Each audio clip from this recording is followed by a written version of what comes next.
Salam sejahtera, terima kasih karena bersama dengan saya di Nazilin Unity Channel. Sudah terang lagi bersuluh, apa saja yang boleh ditunggang oleh sebuah parti ini, dia akan tunggang. Walaupun perkara itu berkait dengan isu antara bangsa. Lebih menyedihkan lagi, tangan itu lebih cepat daripada otak yang berpikir. Hantaran lebih cepat daripada pertimbangan yang sewajarnya. Seperti juga dalam banyak case fitnah. Cakap dulu, sudah fitnah, baru minta maaf.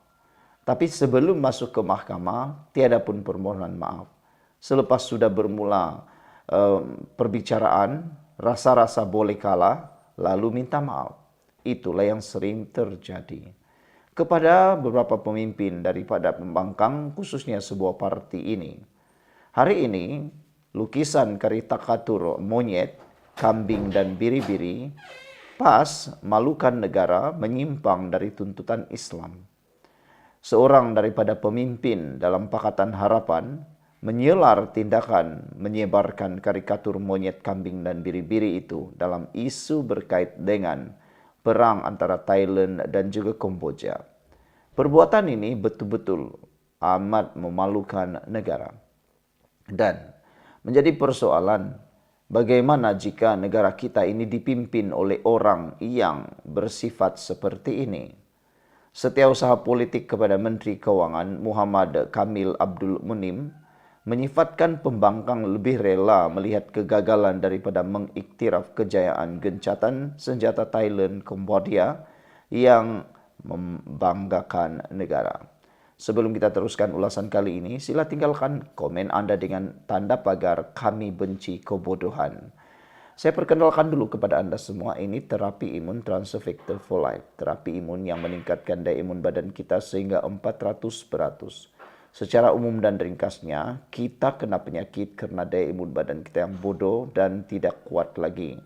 Dalam tubuh badan kita ini ada imun badan. Imun itu bertindak seperti sekumpulan tentara menjaga dan melindungi badan kita. Imun badan juga seperti seorang dokter yang merawat dan menyembuhkan kita daripada semua jenis penyakit dan menghancurkan akar penyakit yang ada dalam tubuh badan kita. Imun badan kita lah yang menyembuhkan kita. Dengan adanya peningkatan daya imun badan, dididiknya imun badan menjadi bijaksana, kita sembuh daripada semua jenis penyakit. Terapi imun ini meningkatkan daya imun badan kita sehingga 400%, dan lebih penting lagi, terapi imun ini juga diiktiraf oleh dokter-dokter yang ada di seluruh dunia dan di Malaysia. Produk ini penemuan paling bersejarah dalam dunia kedokteran, juga lulus KKM, diperakui halal, dan juga ini mungkin jawaban kepada doa Anda selama ini. Jangan abaikannya. Saudara, Ketua Setiausaha Politik kepada Menteri Keuangan berkata, kenyataan Ketua Penerangan PAS Ahmad Falisari yang mempersenda mesyuarat khas dipengerusikan Perdana Menteri di Putrajaya semalam sebagai politik sempit dan perlu ditolak. Kita tidak boleh benarkan suara-suara sumbang ini terus menjadi liability kepada nama baik negara. Tindakan mereka jelas tidak patriotik dan memalukan negara. Tuntutan Islam yang sepatutnya meraihkan perdamaian disanggah dengan kebencian politik yang membuat ini jauh menyimpang dari ajaran dan tuntutan Islam, katanya menerusi hantaran di laman X rasminya hari ini. Dalam masa sama, Kamil menegaskan bahawa peranan Malaysia khususnya Perdana Menteri sebagai peneraju dan arkitek keamanan serantau bukan soal parti atau politik individu, sebaliknya melibatkan maruah negara. Ini soal peranan Malaysia sebagai pemimpin yang disegani di rantau ini. Dunia menyambut baik usaha ini dari Presiden Amerika Syarikat, Presiden China, sehinggalah ke seluruh komuniti ASEAN. Tetapi pembangkang kita pula memilih untuk menjadi sinis dan pesimis, kata beliau. Menurutnya, pembangkang lupa semasa mereka berkuasa tiada satupun kejayaan diplomatik seumpama dan sebesar itu berjaya digerakkan. Kini apabila Malaysia di bawah kerajaan Madani, berdiri megah, menegak serta melakar diplomasi di persaudaraan antarabangsa dan memain peranan aktif menyelesaikan pertelegahan, pembangkang memilih untuk menyemai kebencian dan dendam kesumat tambah kamil lagi. Sekian untuk kali ini, jangan lupa tinggalkan komen Anda. Salam sejahtera, terima kasih karena bersama dengan saya di Nazilin Unity Channel. Satu persatu tindakan yang tak masuk akal mulai terdedah selepas himpunan turun Anwar. Tindakan mereka yang terlalu bencikan keamanan dan juga coba menghasut rakyat terus membenci Anwar makan diri. Hari ini kita bercakap lagi tentang tindakan Fadli Syari, ahli parlimen daripada PAS yang menghina. Tindakan Anwar Ibrahim menjadi orang tengah, kebetulan pula sebagai pengerusi ASEAN di dalam mententramkan dan juga mendamaikan dua buah negara, yaitu Thailand dan juga Kamboja. Daripada Fatih Aris, saya tidak fikir YB ini faham permasalahan yang timbul daripada perlambangan yang disebar di Facebooknya. Beliau mungkin mahu memperkecil musuh politik partinya, Datuk Seri Anwar Ibrahim, sehingga terlupa isu ini bukan isu tempatan. Dengan berhujah, beliau tidak perlu memohon maaf kerana isu itu sudah diadu kepada polis. Beliau sekali lagi terkeliru. Biar saya cuba jelaskan. Kita hurai satu persatu. Peribadi lawan jawatan Ketua Penerangan PAS. Kedua, orang lekehkan daripada Pasir Mas lawan ahli parlimen Pasir Mas Pembangkang. Ketiga, Malaysia menentang dua jiran ASEAN. Keempat, Anwar sebagai Presiden PKR menentang Anwar sebagai Perdana Menteri Malaysia, kebetulan pengerusi ASEAN. Kelima, adab di Facebook bertentangan dengan laporan polis. Keenam, muat naik beberapa hari sebelum gencatan menentang padam imej beberapa jam selepas gencatan.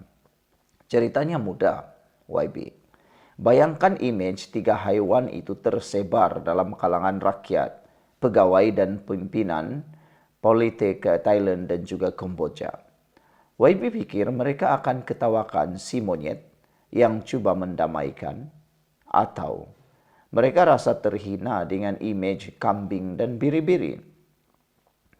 Bayangkan mereka tahu YB ini seorang pemimpin parti penting dalam parti Islam. Apakah tanggapan mereka pada parti YB? Apakah mereka akan puji keberanian YB mengkritik pemimpin negara sendiri? Atau mereka rasa tersinggung atas pelembangan itu? Sebelum kita teruskan, sila tinggalkan komen Anda dengan tanda pagar "Kami benci kebodohan". Saya akan kongsikan dengan Anda sekalian. Ini terapi imun Transfer Factor for Life, terapi imun yang meningkatkan daya imun badan kita sehingga 400%.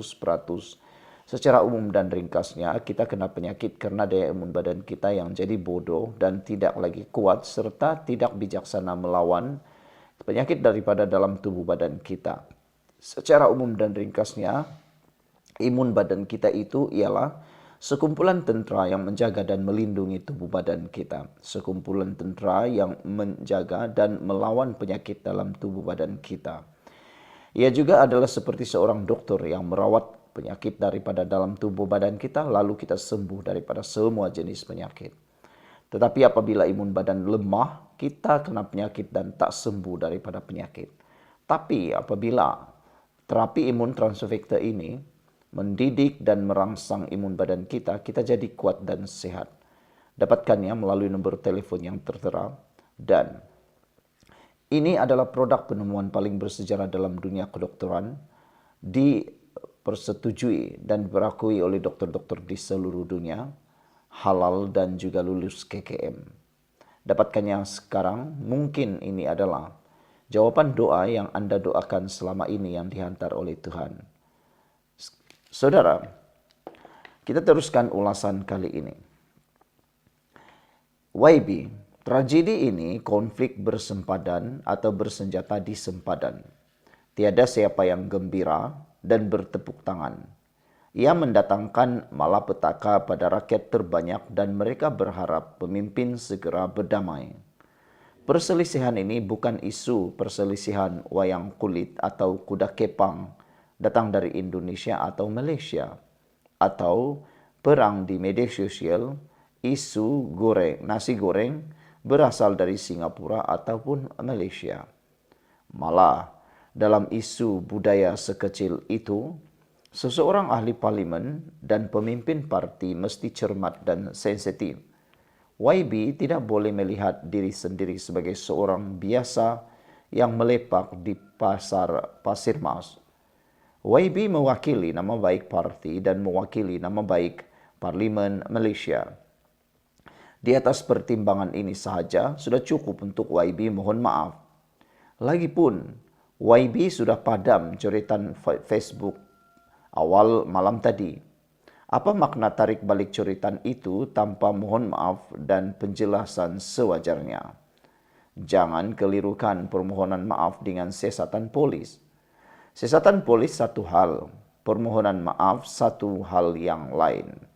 Maaf itu menunjukkan kilap bahawa YB tersasul letak imej tersebut. Maaf itu akan melunakkan sebahagian hati YB. Boleh menaikkan imej parti YB kalaupun nama YB sudah sedikit tercalar. Jangan takut dicela musuh-musuh YB. Mereka akan tetap kecam YB walau bagaimana baik YB cuba rasionalkan. Saya nampak dalam kes ini, YB banyak kali terkeliru. Misalnya seperti 6 poin yang saya senaraikan. YB keliru tentang siapa Anwar, poin keempat, atau apa peranan Perdana Menteri, poin yang ketiga. Malah, saya nampak YB keliru siapa sebenarnya diri YB, poin 1 dan 2. Poin 5 dan 6 menunjukkan lagi kekeliruan tersebut. Saya faham kemarahan YB terhadap Anwar Ibrahim, Perdana Menteri ke-10, PKR atau Pakatan Harapan. Ramai di media sosial ini geram dan meluat, sama ada berasas atau tidak. Tetapi sebahagian besar persoalan itu isu tempatan. Sekarang isu antara bangsa atau isu serantau. Jadi, sebagai ahli parlimen kepada sebuah parti pembangkang yang kuat dan wibawa, perangai YB ini memberi imej negatif kepada parti dan negara. Setakat itulah sahaja nasihat saya untuk YB. Saya faham memang ramai pembenci Anwar mahu malah berdoa agar beliau gagal. Gagal urus ekonomi, gagal tarik masuk pelaburan, gagal majukan ASEAN atau gagal damaikan konflik serantau. Tapi kena ingat baik-baik. Gagalnya beliau sebagai Perdana Menteri tidak sama gagalnya beliau sebagai Presiden PKR. Gagalnya Anwar sebagai Perdana Menteri bermakna gagalnya kita semua. Jadi, kita perlu rasional dan tahu meletakkan sesuatu biar kena tempatnya, biar cerdas. Kata hantaran dalam Facebook oleh Fatih Aris Omar. Saudara, hari ini kita juga telah mendapat berita bahawa Fadli Syari, Ketua Penerangan PAS, telah pun menyatakan beliau tidak akan mohon maaf. Beliau enggan mohon maaf berkait dengan isu kambing, biri-biri dan monyet. Beliau memberikan penegasan, saya menyerahkan kepada polis sebab sudah ada laporan, saya tidak berhasrat minta maaf. Sekian dulu untuk kali ini, jangan lupa tinggalkan komen Anda. Bye-bye.